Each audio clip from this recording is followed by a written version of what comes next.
Okay, can I have a motion to open up the meeting? So moved. Second. Okay, Mary, you want to open up the voting? Well, aye. I opened it. I didn't see it yet.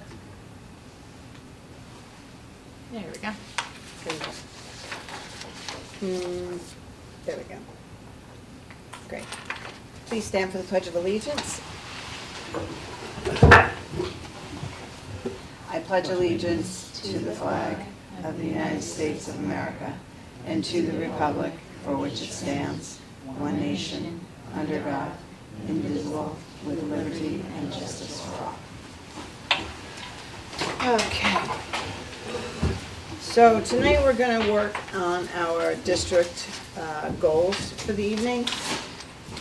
It's been a little challenging to try to get everybody here this summer. People out of the country, again, late schedule, so it's still August, so we're actually going to get them in. So tonight I'd like to start with going over last year's goals and see how we did, what was accomplished, and if there's any way that we could have done better to accomplish them, or are we happy with the way we're going with it? Some of these goals are going to be ongoing, of course. You know, I have to be honest with you guys, I'm not a goals person. I believe in fiscal responsibility and educating the whole child. After that, it's like, you know, for me, it's to try to get it to pinpoint it is a little challenging. So this is not going to be my strength of a meeting. So with that, I'll open it up to the floor, and if there's any community members, which I don't know if there are in the audience, that would like to talk with us about these, because it is a workshop, feel free. So, anybody want to start?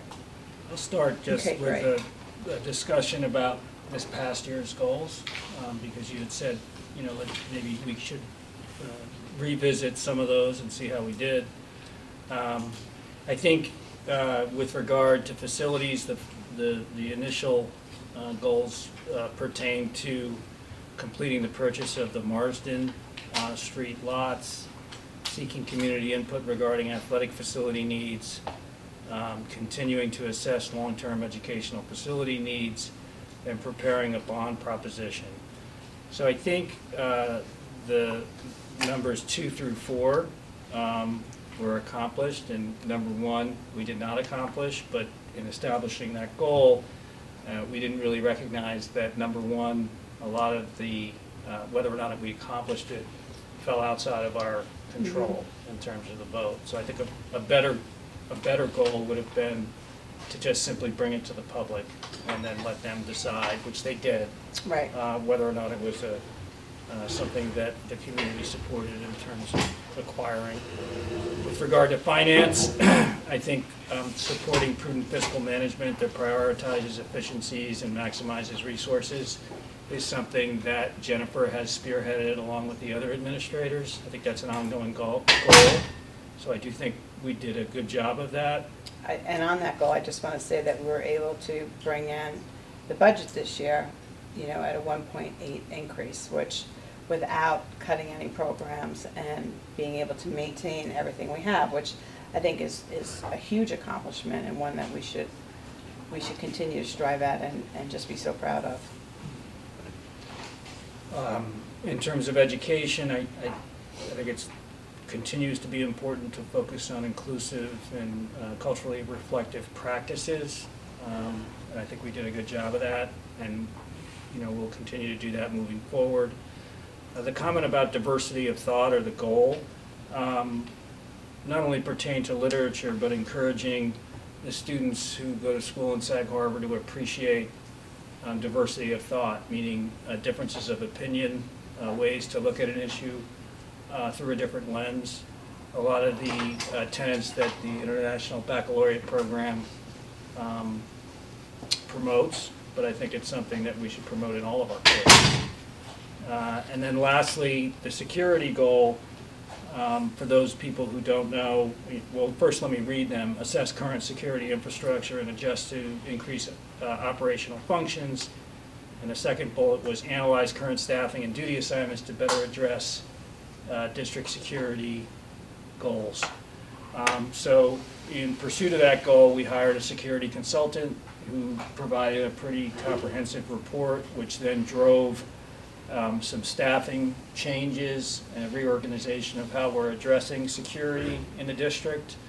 So I think we did a pretty good job on that as well. Obviously, we can always do better, but for the most part, I think those goals were met. But that would be very much an ongoing goal as well. On the security side, it's almost like the first step. Correct. You've had the assessment done, we've started the hiring procedure, then there'll be equipment, physical infrastructure, there'll be Right. multiple pieces moving through that.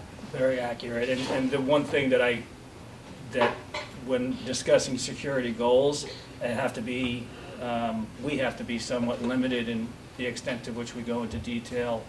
Yeah. If in fact what we're talking about would compromise Right. what we're trying to So accomplish. yeah, and I think that's an important point, but at the same point, I think it would be helpful for us to have, some communications to the community. We obviously can't be giving out blueprints, we Yeah, yeah. can't be discussing exactly where weaknesses have been found that we will be Right. addressing, for obvious reasons. But Yeah. at the same point, I think we can probably, communicate more to the community as far as our progress and the steps that we're going through.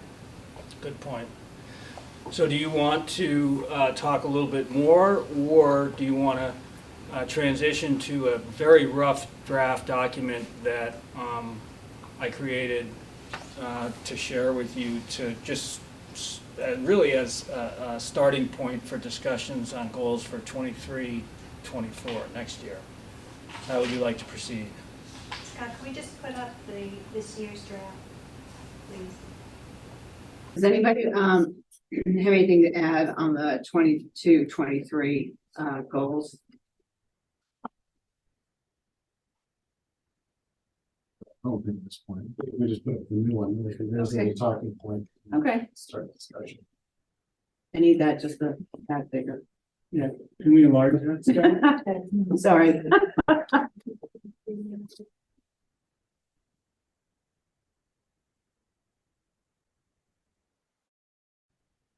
Any better? Still covering that.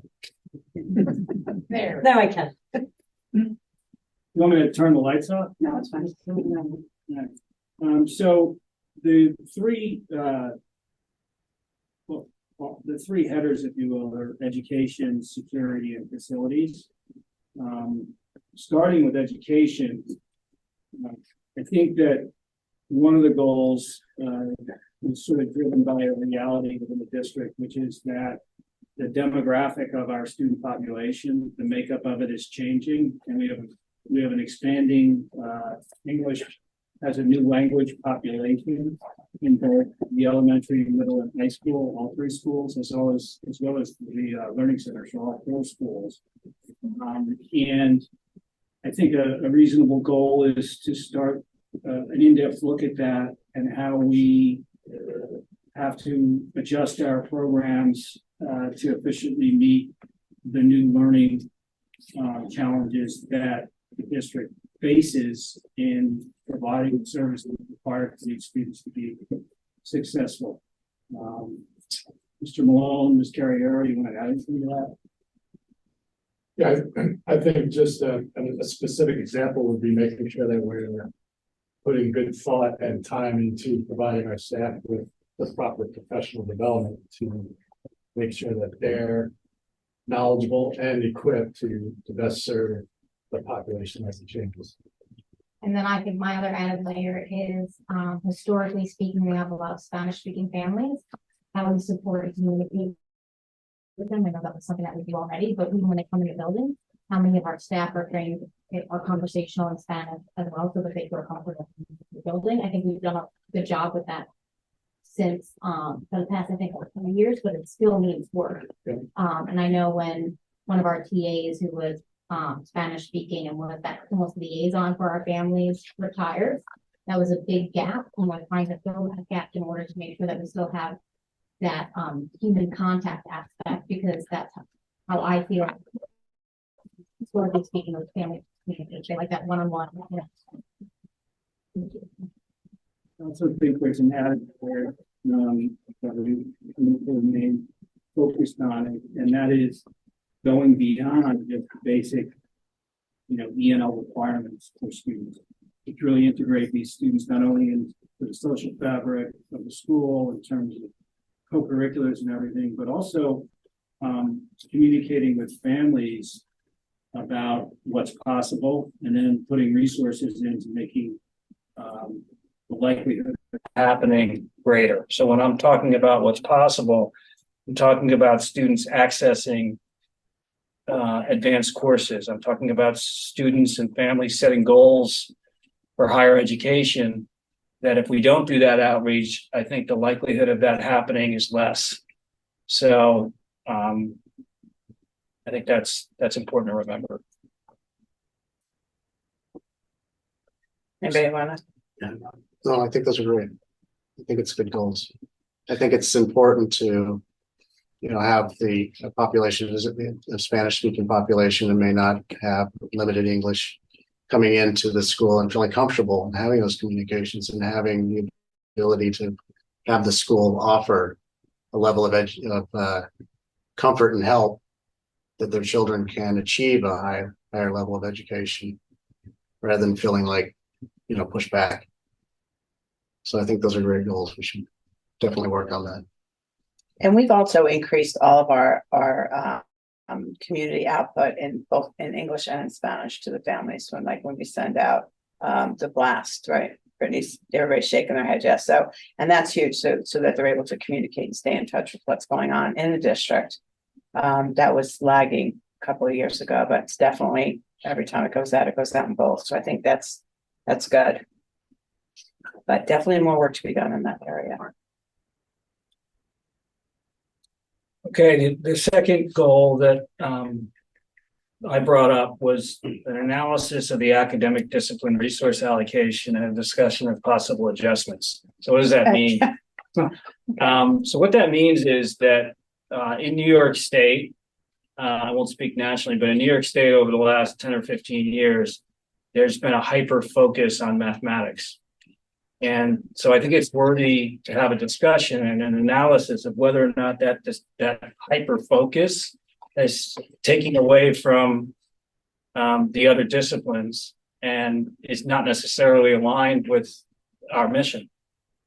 So let me give you a concrete example. In the middle school and at the high school level, we've expanded math instruction as part of the day at the expense of other disciplines. And we started doing that maybe 9 or 10 years ago. So I think it's a worthwhile question to ask, well, should we be doing that because the people in Albany have decided that these assessments in mathematics should drive what we do? Or do we as a school think that there are other things, writing abilities, the ability to articulate verbally, that are just as valuable? And we should be looking to maybe allocate resources and including time within the school day differently. Now, I haven't talked to either building principal about this thought. This was my thought. That's over there. But you guys disagree. That's the purpose. We're having a discussion, but those are my thoughts. Feel free to chime in. If we, As the building principal, I love the thought of constantly looking at, how we allocate the finite resources of time and, and our finances. I think as long as I've been here, the talking point, and it's way more than a talking point, is that Sam Carter strives to support the whole child. That's always been, that's what we do. That's basically what we're all about. Mathematics is extremely important, but when any one discipline's given too much attention, it's at the expense of something else. So I think as an example, it's something we should look at, and in looking at it, we're going to, be taking a look at everything else that we do, how we spend the time in the day and the overall resources that we're given by the taxpayers. and I will just piggyback on that with saying that it's really important as educators that as he stated, the whole child, and especially in the middle high school level, I want them to still have that passion and motivation. And sometimes a good example with math being heavy loaded with a period and a half or a double period, students can lose their steam and feel less confident with stuff because they think that that's the end all be all. When we know when we get into the real world, yes, you use your strategic and analytical and problem solving skills that you learned in math, but like how do we ignite that motivation within our students so that we keep it there? And maybe that's looking at our resources and adjustments. And I understand that we have to go by standards, but let's be creative and set harder to shake it up a little bit. I agree. I think math is a great example of how you all have already been really creative and nimble. Because I look at what my kids have gone through so far, right? And when my older was in 6th grade, she had the double period of math. Now my incoming 6th grader has one period of math at the beginning of the day and one at the end of the day, right? Which that might be the little adjustment that grade needs. On the other hand, I've heard that we're now offering the highest level of math for the oldest students, right, in person, which we haven't offered in the past. So that might be also evidence that this extra emphasis in math is working for those kids that really love it. So I don't know that we need to necessarily look at math at the expense of other things, but that just you guys have been so creative about figuring out ways to best allocate time to maximize the kids' attention span and willingness to learn. And so I think it's definitely that's a great example to talk about now. And let's see, like, I think the writing is a big one, and let's see where that goes. And you guys have also put a big emphasis on plant and how to use that time. And I think these are all works in progress, and it's like really cool to watch and see how you guys do that. And what would be kind of the mechanism for us to assess? You know, I mean, obviously there's grades, but, you know, outside of that, for us to be able to assess holistically how these, you know, portions are working. So I think there are probably multiple measures that we should look at, and not over a 1 year period. Yeah. Certainly assessment scores and you know, various assessments are more valuable to look at than others, because sometimes you have good assessments and sometimes you don't. But some of the things I would be looking at would be obviously Regents scores, New York State assessments 3 through 8, SAT scores, ACT scores. But I'd also be reading and making myself pretty fluent in what skills our students are going to need when they leave here, not only in college, but in the workplace. Mm-hmm. And what types of things are we teaching that may be obsolete, you know, 5 or 10 years from now.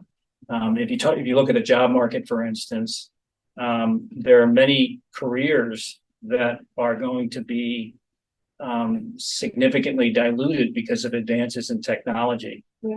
And I think to the extent that we can be forward thinking in that regard, obviously operating within the framework that we have to operate in, mm-hmm. Right. Which are tests that we have to have our students pass, exactly. Those kinds of things. I think those are worthwhile discussions. So I plan on having those discussions with the building administrators this year. And a concrete thought would be to say, hey, you know, can you guys come back to me and say, in your opinion, after talking to your faculty, is it necessary to still have a double period of math instruction at grade, whatever it is, or do you have another recommendation? And then just start the discussion. Yeah. And then those discussions can happen also, obviously, at the elementary school and at higher grades as well. Yeah, no, that's very helpful, and great that we can think outside the box, especially with, you know, AI coming down the stream. I know you mentioned before education hasn't changed substantially over time, despite very large advances and the role the internet plays in the world that didn't exist 20 years ago. But AI, as you point out, actual jobs will be disappearing and there'll be different focus and skill sets. So yeah. It'll be very interesting to see that. And, you know, and Ms. Carriere's point about, you know, kids having the motivation still. I mean, I obviously think maths is the basis of the entire universe and critical to everything, but there's very different pieces of mathematics too. It's yes. Not just like learning equations. There's actually, you know, if you can teach kids how that relates to things in the real world, you can drive a lot more engagement, things that are really interesting. and change the text. So I really look forward to seeing that. I was gonna ask you, what kind of issues do we run up against with the state if we start combining, say, math and science?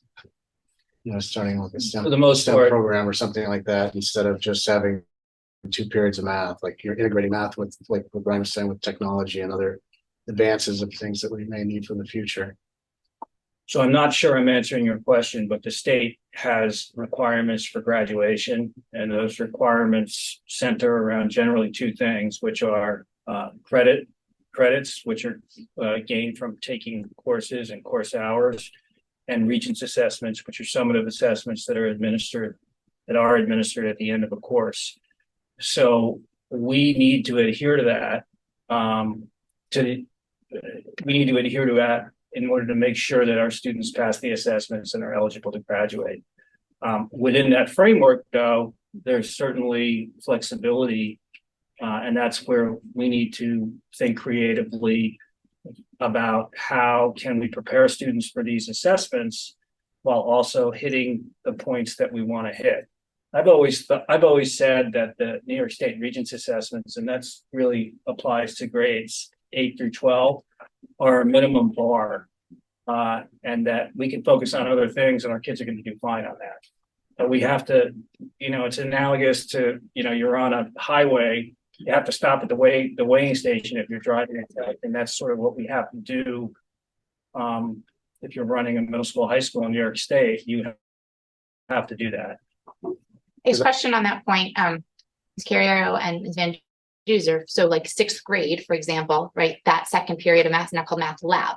So is that a slightly different, like, I guess, is that somewhat what Ron might be talking about curriculum wise, or what? Like, I'd just be curious to know kind of what. So we plan. split it up because we love the attention span of 6th graders, a double credit math is not conducive to that. Like, it's okay, they can do it because actually they're resilient, but at the same time, we want to make use and excited that they be motivated. We're implementing a whole new curriculum actually in mathematics with the iReady program. So we're figuring out how that's going to be structured and working with our staff. So it might be that the first period is the actual like mini lesson, while the second lesson might be a project or then so in a different way. And are there other grades that have that math lab So, concept? for example, our algebra students, this was a pandemic endeavor. Our students that take algebra in 9th grade, there's a math lab that focuses on the foundations that they might have missed during the pandemic.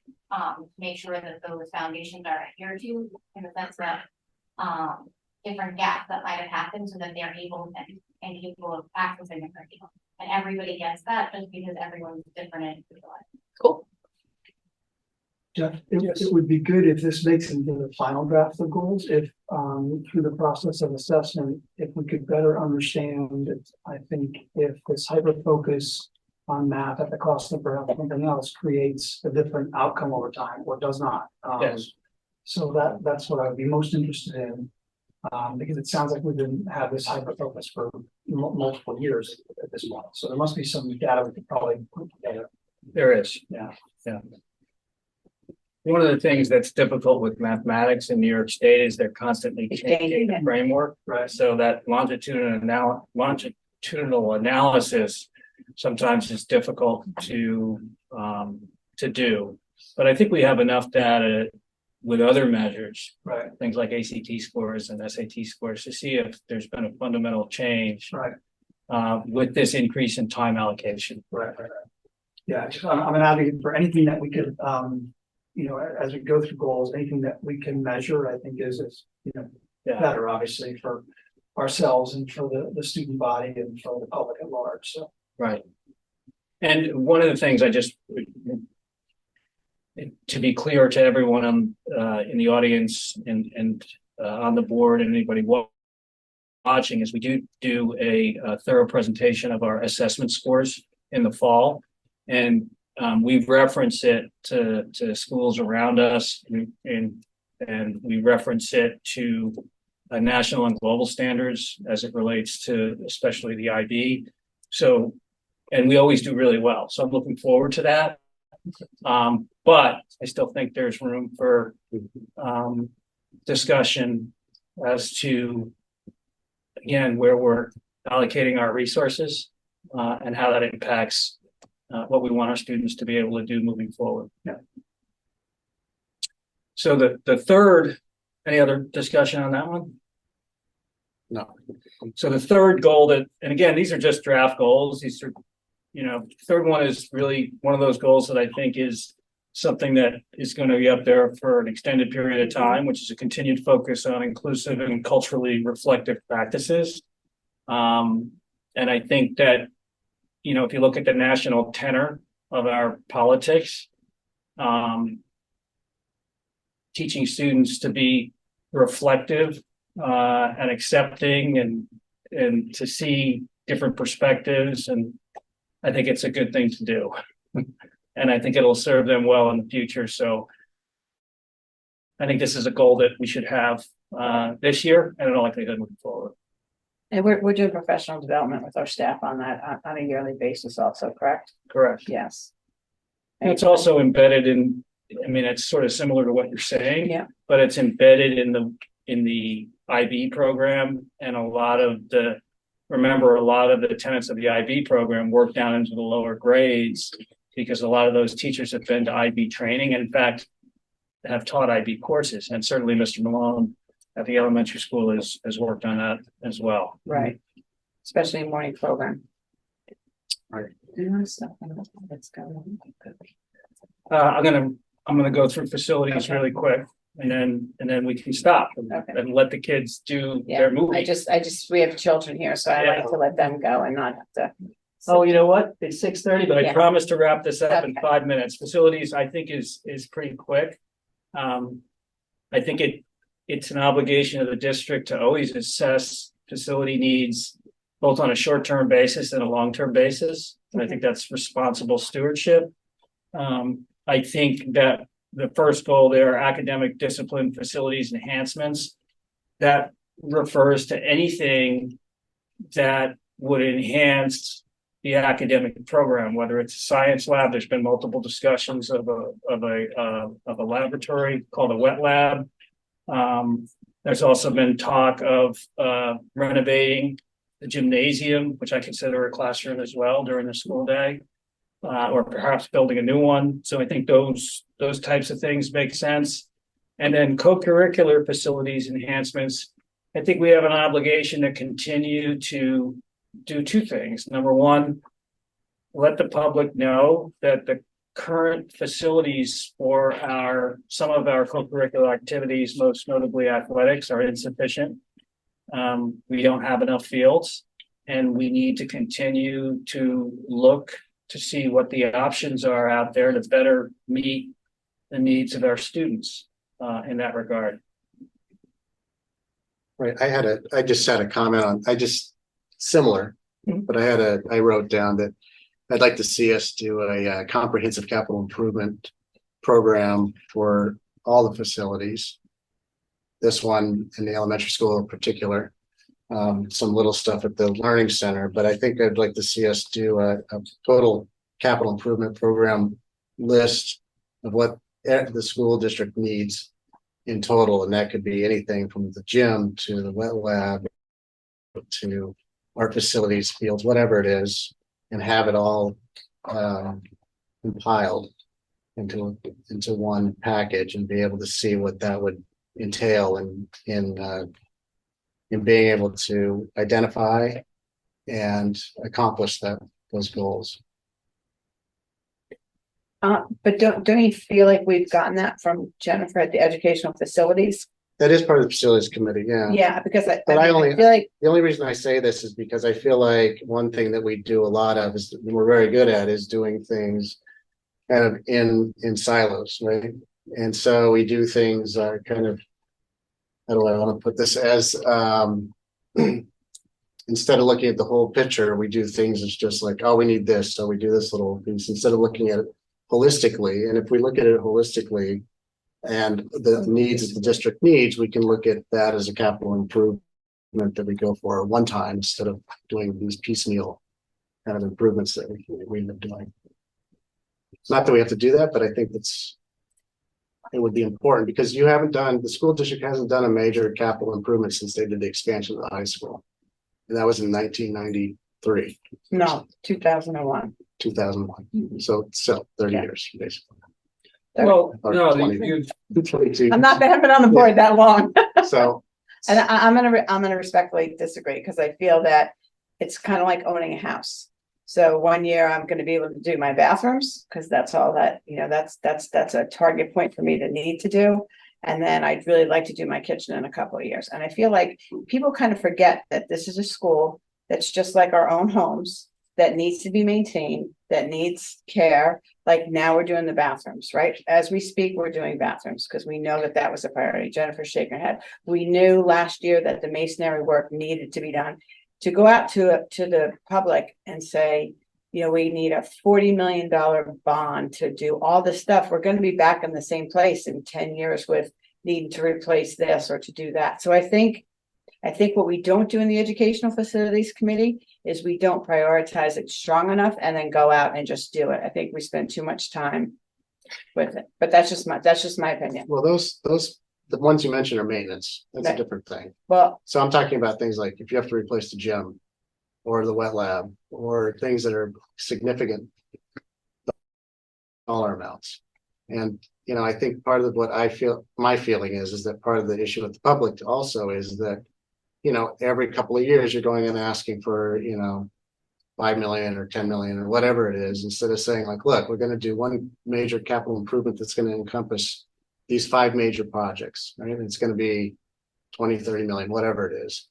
But that takes care of something that lasts for, say, 20 years instead of going out every other. And I think that would resonate a little bit better with the tax-paying public, because then they could see that capital improvement over a period of time, as far as taxes are concerned. So I don't know. That's my opinion, but I don't, Got it. I see both sides of it. So I feel like let's think about it, and if we all decide that that should be a goal, then fine. I think there's pros and cons to doing something like that for sure, right? So I see your point of view, Ron, that it would be nice to put it all on a list. And I think it has been on a list, right? I think either Jennifer presented it or the FPC presented it at some point, like literally put together a list. I think what you're talking about is taking that list and then actually putting prices and going deeper with it. I think what you're saying is you think the public would appreciate seeing the totality. And I think you're right? The public wants to see everything. So, and I completely agree with that. I'm not sure a $40 million bond would pass, right? So I'm not sure we want to have something like that, a capital improvement that we don't actually have faith in Well, I didn't to say it was be on. 40 I million, just do that. but- Well, I'm just saying, right, I think I think why I agree with Sandy is pinpointing certain things for particular bonds each year is much more tangible and ascertainable. And so it's just, I think it's hard, the higher the price tag and the more complex the goal in terms of capital improvements, the harder it is going to get faith in the public to vote for it, is my personal opinion. That doesn't mean we shouldn't do it, just it's part of a discussion. Yeah. I think that the part of your comment that resonated with me was the silo comment. Just the notion of trying to be as transparent as possible makes sense to me. And so earlier on, when I said short-term plan and long-term plan, I think embedded in the long-term plan should be some of the thinking with detail about possible projects for the district. And so if those are 3 or 4 different conceptual ideas and rough estimates as to what they could cost, board can discuss that and decide, whether or not you want to make that a goal. Yeah, I think it all plays into the same thing when you're talking about future education. Right? If we just keep going and we're not looking at the future of education, what we need to facilitate the requirements of students and the needs of the students of their, facility needs for those avenues of education, and we just fall behind. And I like to use the example when they did the expansion of this at school in 2000, is that before then there was no library, there wasn't a cafeteria, there was No science wing. So, and think about that, when I went to school, my school had all of that stuff. Can you imagine being here and not having any of these kind of functions from a school that was built in, 1900. Right? And it took until 2000 to get those facilities up to standard. So I don't want to see our district fall behind in those areas when we need certain types of facilities to educate children for the future. I agree with that. So. I think we can continue this discussion, or we can end either or, but first I think we should get our students up. I agree. Because it's 6:38, Yeah. so Yeah. it's 8 minutes after Yeah. when we intended to start. So, just real quick, I was away, on vacation, and while I was away, Mr. Malone was perceptive enough to, add this to the superintendent's report. And just a little background, the Rudishan Trust, funded a Sag Harbor filmmaking workshop. And it was led by two people, Kevin Quinn, who's a TA at the elementary school, and Christina Cardenas, who's a guard down there. And I think this evening, Mr. Quinn is here. So without further ado, I'm going to introduce you and let you introduce what our students have done. And the students. Yeah, absolutely. Yeah.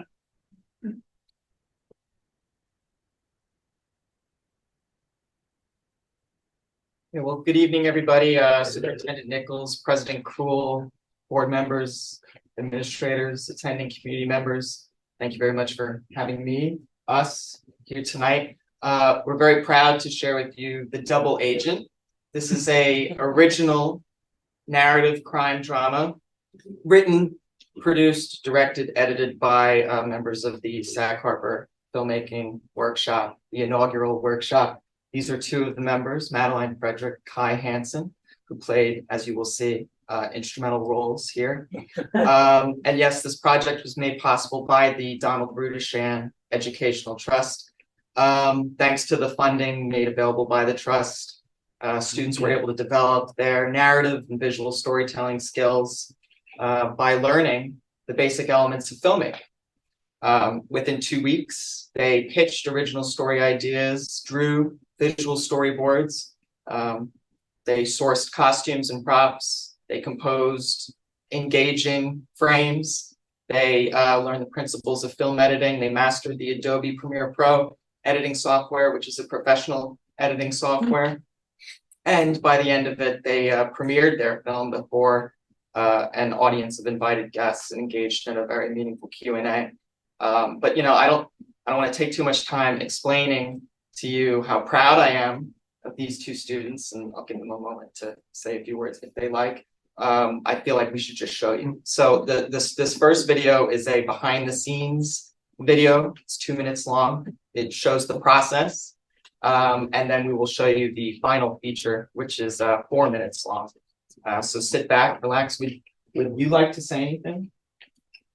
No? All right, that's good. Just gonna let the film speak for the crew. So this is the behind the scenes video. So Mr. Fisher, if you click that image, that will take you, I think, to the link of the behind the scenes video. So here you go.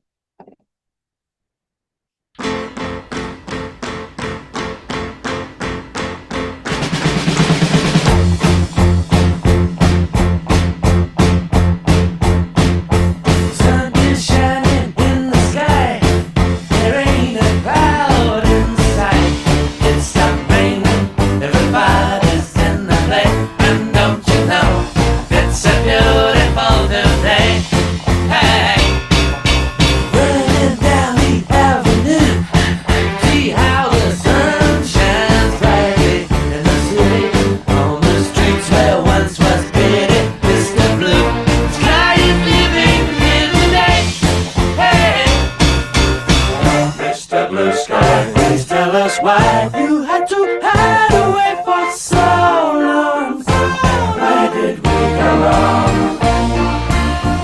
Mr. Blue Sky, please tell us why you had to hide away for so long.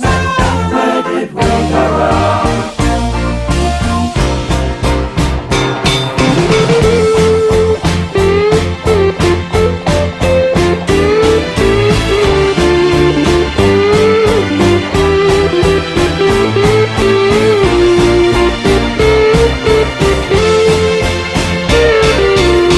Hey, you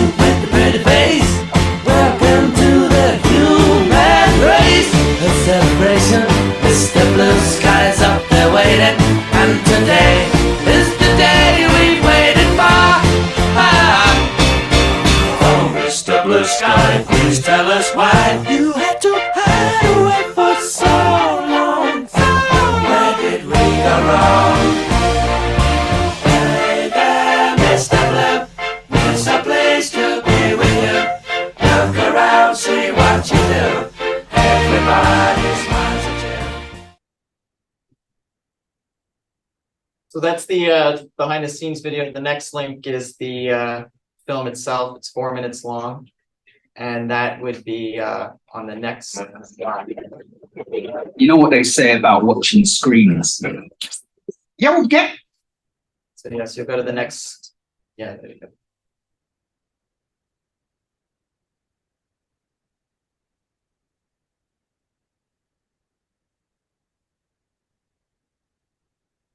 Slide here. Yes, that's correct. So without further ado, this is the double agent.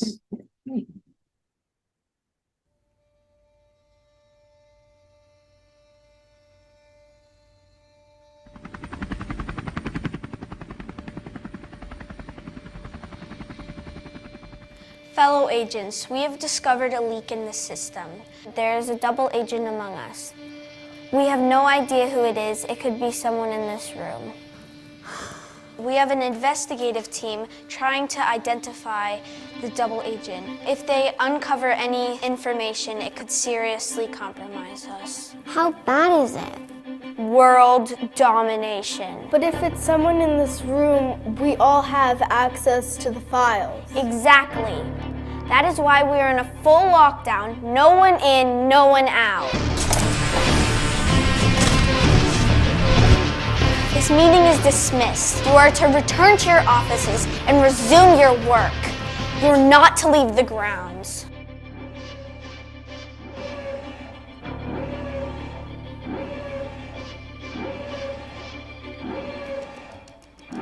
That seems suspicious. I wonder what he's up to.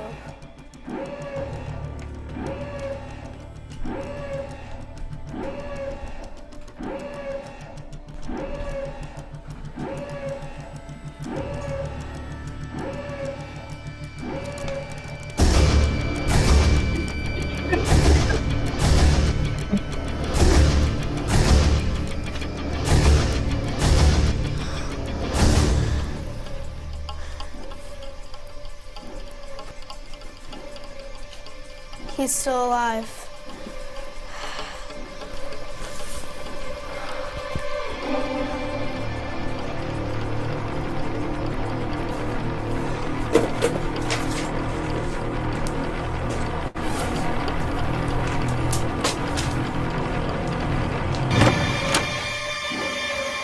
The head of IA is in stable condition, but he was hit with a strong, blunt force and has to rest for at least 24 hours. Can we see him? It's really important. Sorry, he must rest.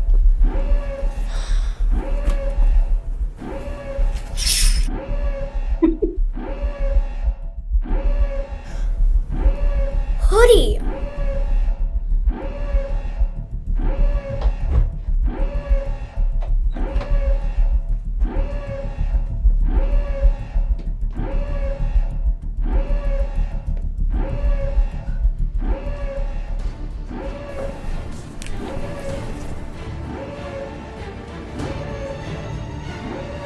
My work with you is done.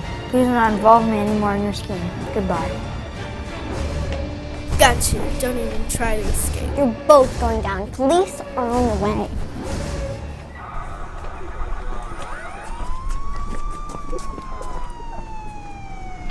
Good work, agents. Our global security is safe. Once again, thanks to you both.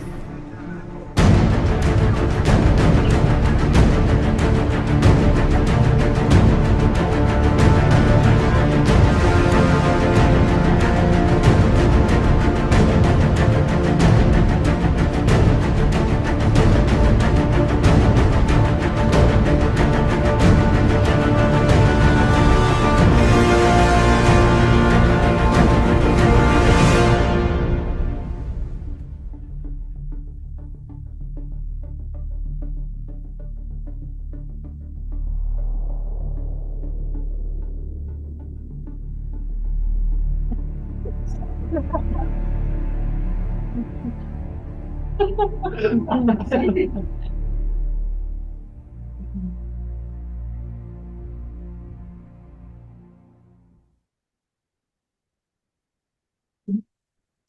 just to finish off, this is Madeline Frederick. She was one of the writers, directors, producers, future Catherine Bigelow, Greta Gerwig, and Kai Hansen, who was played the convincing role of the medic.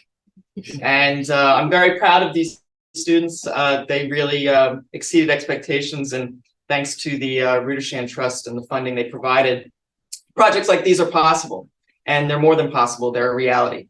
And it is my hope that programs like the filmmaking workshop continue to be accessible to our students, because they've proven that time and again, they will always rise to the challenge and they'll reach it. So thank you very much. Thank you.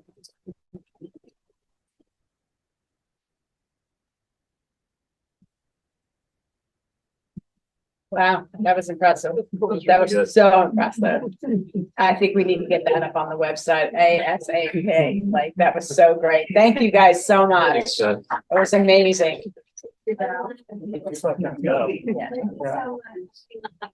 Thank you.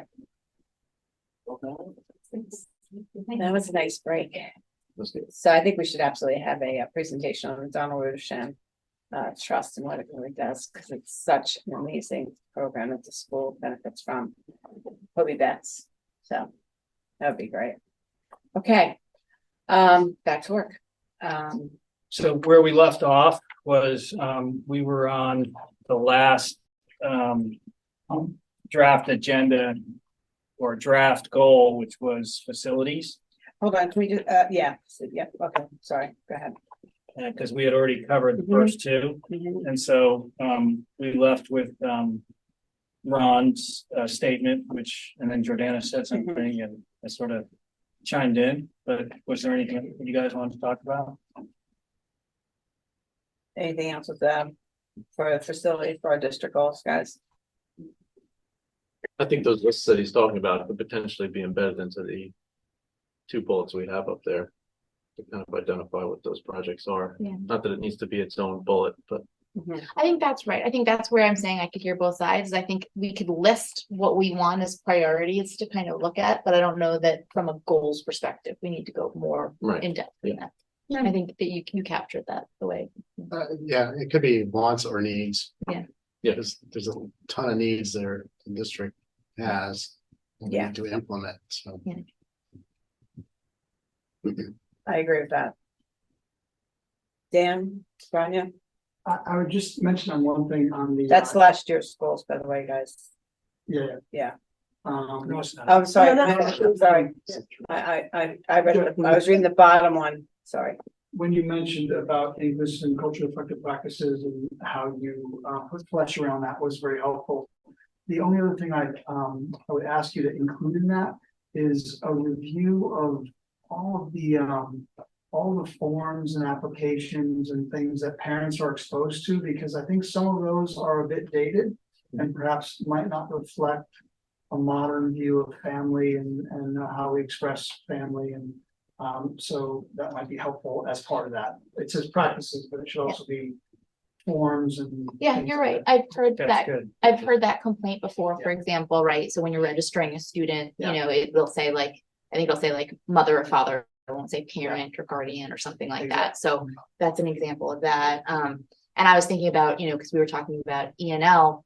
So when you think culturally reflective, you're thinking, you know, initially you think it's part of that, but it's so much broader than that, right? We're talking about special ed inclusivity. We're talking about, you know, gender inclusivity and all that stuff too. And I think it might be worth fleshing that out a little bit more than just having that vague goal, but just kind of talking about, it's almost like a 3 or more pronged inclusivity type of goal. Yeah, and to Dan's point, we just received counsel from our attorneys regarding changes to forms in terms of how schools really need to deal with a gender identity and what we're legally required to do and not to do and those kinds of things. So, yep. Yeah. That's also an easily tangible, measurable one. that particular. Yeah. So that's great. No, I like the discipline resource allocation for the academics, just to be nimble and also adhere to the state's guidelines, because even the state's guidelines beyond math, I think, are subject to change a lot. There's a lot of discussion going on about that. So just being able to kind of pivot when needed quickly would be helpful, and adjust to what's happening around us. I know a lot of other districts are doing like dual language type stuff related to ENL. So I don't know if that's something even to consider to help the kids as they move forward, but you know, those type of thoughts are good to keep in front of mind. Yeah.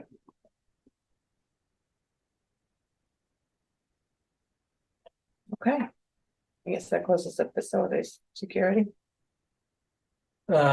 Security we had gone over, or did we? No, I think you skipped So, over it. so, We touched on it from last year. oh, we touched on it from last year. It's kind of, as we said, it would be a continuation. So the difference was that last year we were getting the assessment Yeah. done, this year we'll be implementing. Yeah.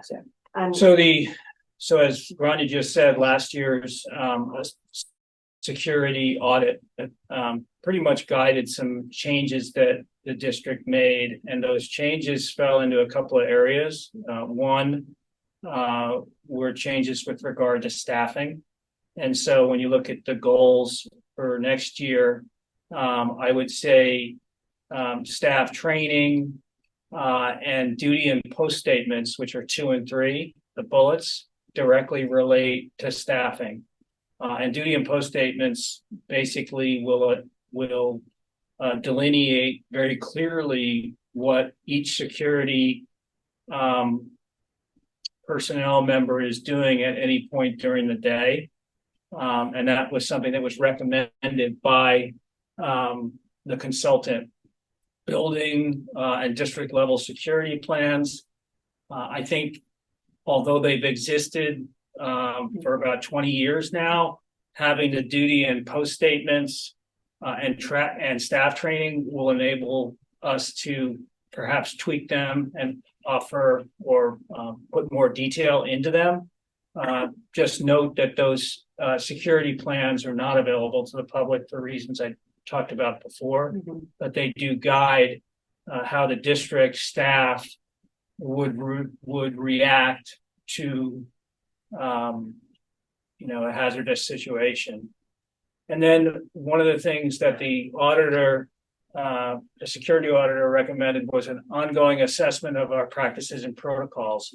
So once we have the new personnel in place, we're constantly monitoring how these new protocols and procedures are going and making changes as needed should we see something that's not working the way we had hoped it would work.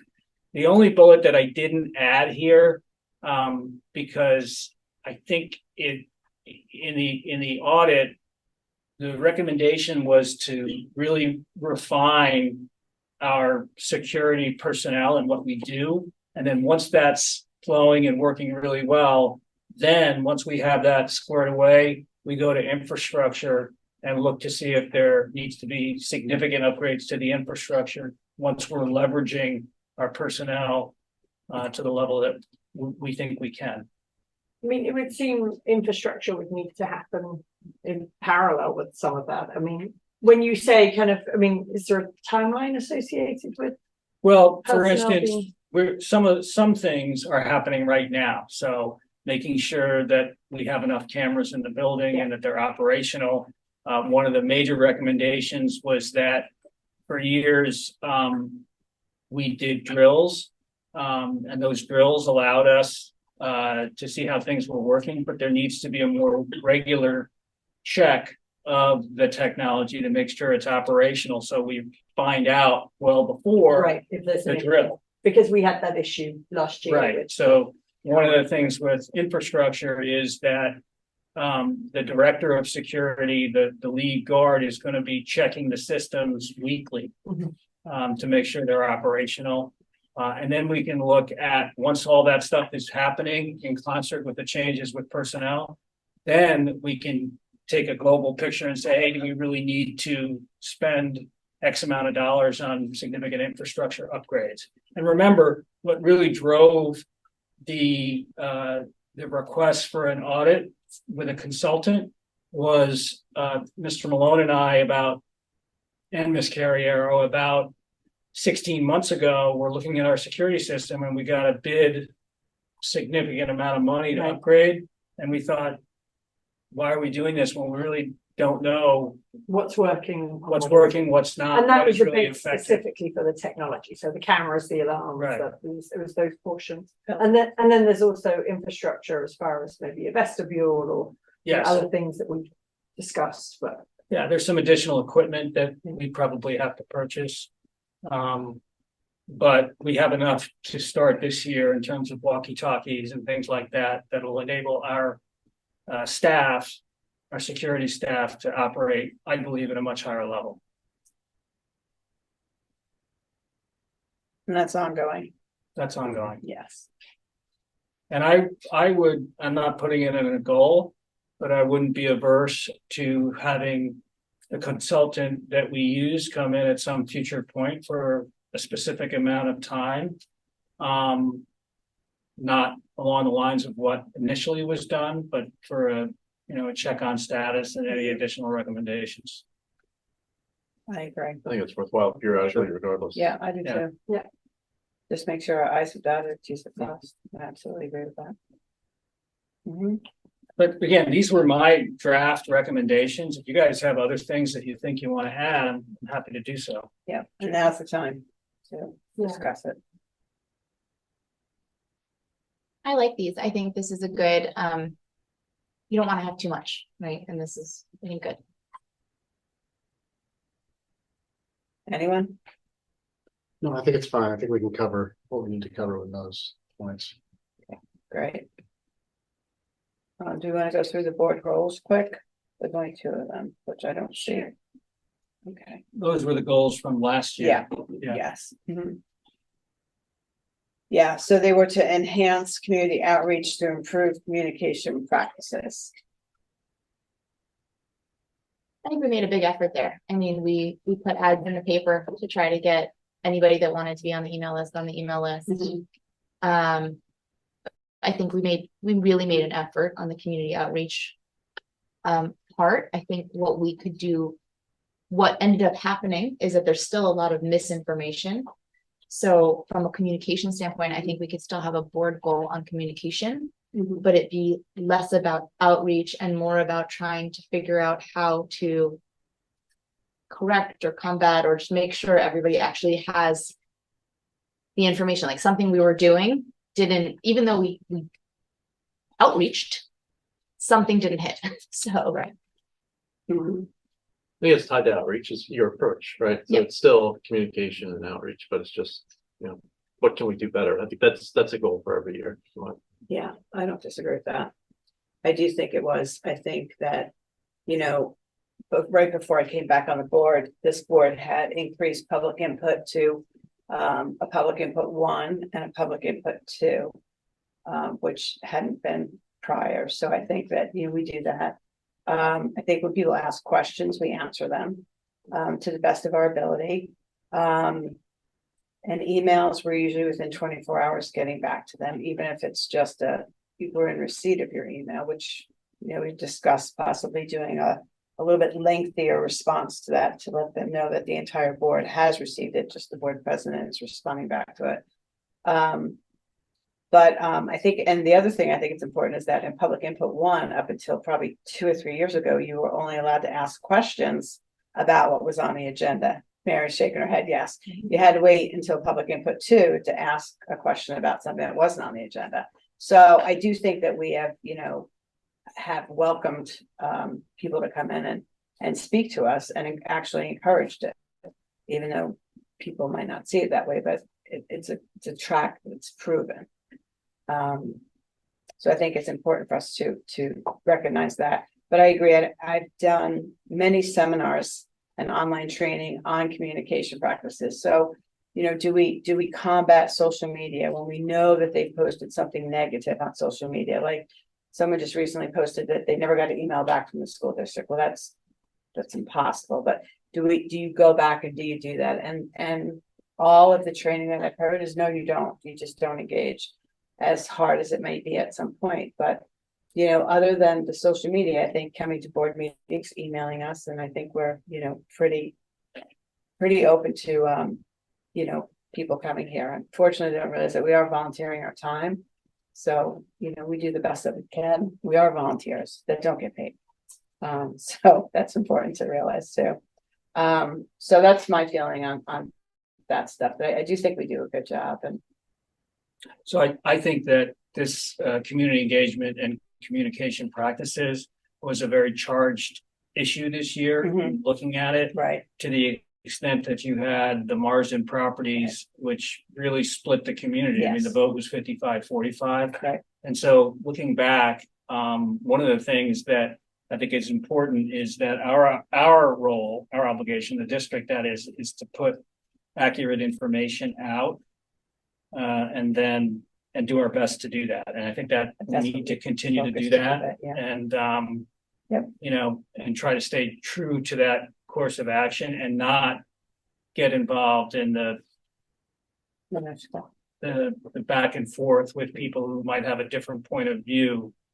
Just stay consistent in our goal of putting accurate information out there. And to your point about social media, unfortunately, social media is one of the venues that sometimes can be a vehicle to spread misinformation. But I think it's a slippery slope when we start to police that and feel as though it's an obligation to do so. Right. So I think continuing to be focused on putting out accurate, concise information and doing our best to answer people when they have questions, when they come to these meetings. And what we've said, you know, a few people have raised issue with the fact that we no longer are having remote public input because that was a COVID policy. But what we've been very clear about, and I'll say it again tonight, is if someone has a question, please feel free to email me. And if I don't have the answer and I need to go to someone else in the school district to get the answer, I will do that and get back to you. So, you know, I think this board does its best to be transparent and will continue to do that. Yeah, I agree. Anyone else like to comment on that? I would, I mean, obviously, I'm new to the board, but I think outreach is fundamental. So I would assume that we continue to be focused on that and as a board and as a body. But I think outreach has to be defined broadly, again, towards outcomes for our students. So, you know, I see outreach including the general public, but also do we have the right relationships with all the organizations that can benefit our student body, you know, whether it's Bay Street Theater or Hampton's Community Outreach, you know, all these great organizations that are so well funded and supported in our community. So I just would want to, over time, understand if we're capitalizing on that well to the benefit of our student body. And so I think having a goal around outreach, however properly and worded, is I think is critical and fundamental, and I'd be all for that. Agree. That makes sense. Anyone else? No, I'm good with it. No. Okay. And then prioritize goals in order to develop and present the district budget in a clear and transparent manner. I think that is, like I said, you know, fiscal responsibility is our number one goal, and educating the whole child. I think we do. I think our budget is extremely clear. It's extremely transparent. I mean, my God, I think we all know the numbers by the end of it because we've gone over it so many times. And like I said, it was 1.8 this year. It's one of the lowest on Long Island. So I'm pretty good. And I think we just need to continue to do that. Is there any other goals that you foresee that the Board of Education needs to take on at this time? Brian is looking at me. Yeah. Looks like you want to say something. Okay, good. Okay. All right. Then at this time, I'm going to close our goal meeting and thank everybody for their time and challenges and discussions and everything else you put forward. I think we'll put it together a little bit tighter and bring it back for the board to be on the next board agenda. So if everybody's good, if there's any changes you guys want to make, you know, of course, let us know. But at this point, I feel pretty confident with that. and for our administrators. So at this point, we're gonna, move to the regular portion of the board meeting, which is public input number 1. And the rules of public input number 1 are any group or organization wishing to address the board must identify a single spokesperson.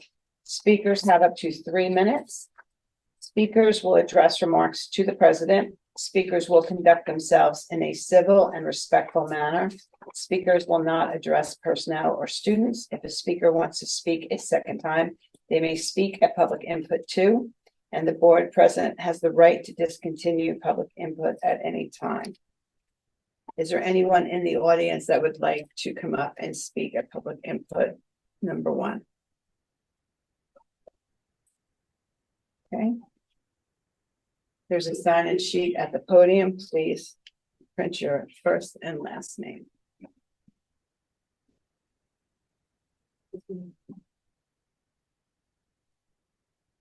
Chris Tice, resident in Sag Harbor. I just wanted to make one comment and make one suggestion. First of all, thank you for doing this, and I think the goals that you talked about are very thoughtful. The comment, I'm on the facilities committee, and I would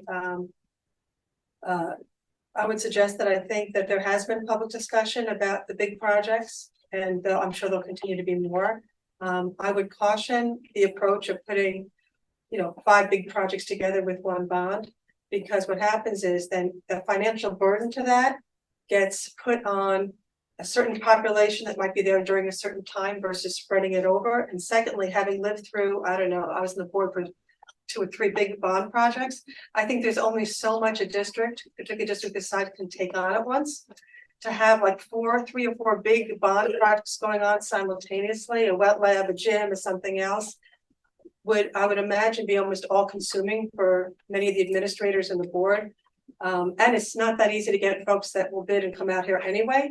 So to be able to have all these different teams work. So I would just say I'm for something a little more linear and versus all at once. Secondly, just a suggestion or request. Years ago, I think it was when my middle daughter, who's now 25, was in, I think it was middle school. There was a kind of this job fair where parents and other community members would come in to the cafeteria and they'd set up, they'd all have little tables and talk about what they did and sometimes have demos. And at least my daughter, and I saw the other kids there because I happened to have a table at the time. Mine was one of the least interesting, trust me. But I saw what they gravitated to and the kids seemed to love it. I don't know if we are doing that again. I don't think we did it when my youngest was here. And she's only 21. But I just think that we live in such a diverse community, or small community, in terms of what people do and what they have done in their experience. And I thought of it because watching the film that the students did, we have filmmakers here, we have screenwriters here, we have folks who do all sorts of things, particularly now because work is remote now. And so anyway, I'm just throwing that out there because I think the more practical and application we can have for our kids, like math. So when my husband was there and he writes video games for a living and he talked about math and then showed him how he used math to write all these games, kids loved it. And a lot of them didn't realize, oh, math may not be so bad if it lets me become a video game programmer. So I think that's just something. I don't have kids in the school anymore, but I think my kids loved it. So I would ask you to consider it. Thank you. Thanks. Thanks.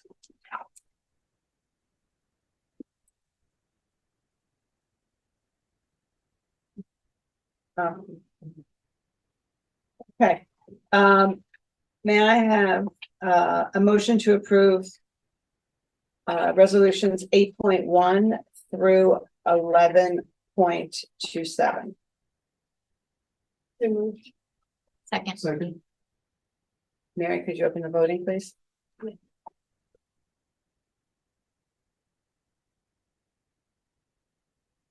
Open. I'm an aye there. Thank you. Aye. I don't see it yet. Oh, here we go. That's unanimous. You prefer it online or Either or. in the future? Okay. Yeah, either or. Okay, that brings us to items for discussion. I do have a couple of items for discussion with you guys. One of our responsibilities, I'm sorry, do we have a new TA. Oh, we have a new TA. Oh, This is Angel Garces. He's actually grew up in East Hampton. We're very excited to have Oh, wonderful. welcome him to our teaching assistant staff at Pierce Middle School. Well, welcome. Great. Great. One of our roles and responsibilities before the school year starts is to tour your buildings. So we need to set up a tour within a week. So thank you and welcome. Thank you so much. Welcome. Thank you. Great, thank you. So it has to happen before school opens, so we don't have much time. You need a forum? I don't need a quorum, well, because we're led usually by our facilities, Mr. Wilkins and superintendent. Usually easy if we can just whoever can meet at one time, it doesn't have to be a quorum.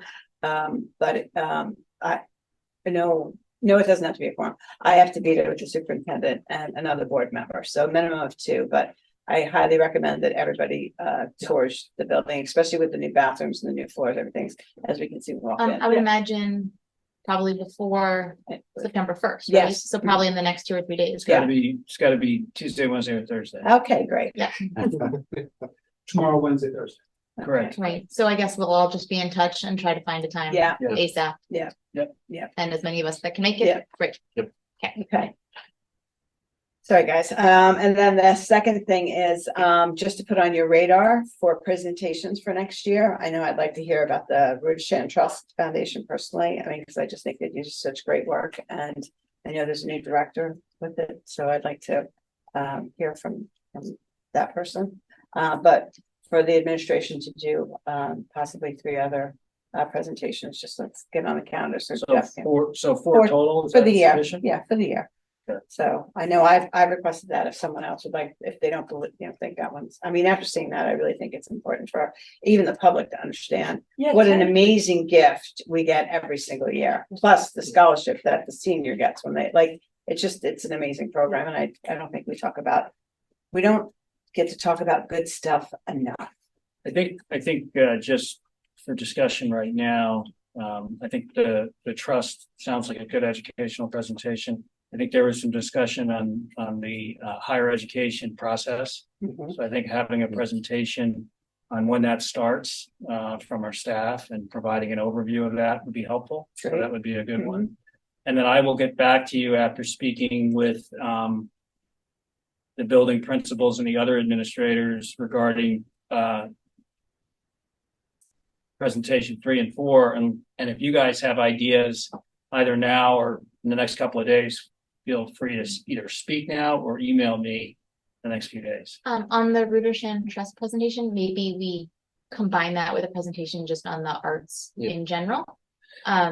Just the art curriculum and just I think there was maybe I know there were a lot of questions last year about, you have art in 6th grade, you don't have it in 7th, you have it in 8th, but then ultimately we actually have more hours, I think, spent in art in middle school than most of our surrounding districts. So like just kind of clarifying. And a club. Yeah, no, so I think last year we had a program, I think you brought a lot of the writing teachers here to do a presentation on the writing curriculum and prior years Yeah, of we can do math. that. So I think art could be a good one for this year, just to kind of get that clarified. Would you guys do you think that we should bring music into that as well? Or do you want to just leave it at art? Either one.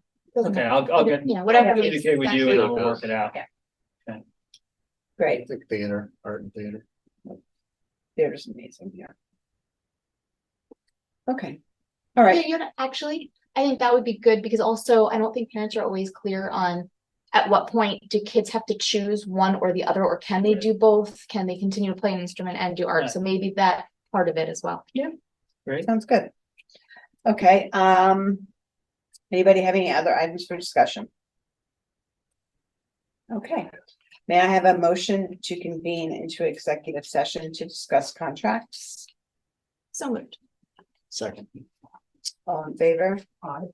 Aye. Once we reconvene from executive session, then we'll just adjourn the meeting. There'll be no action taken. So, thank you.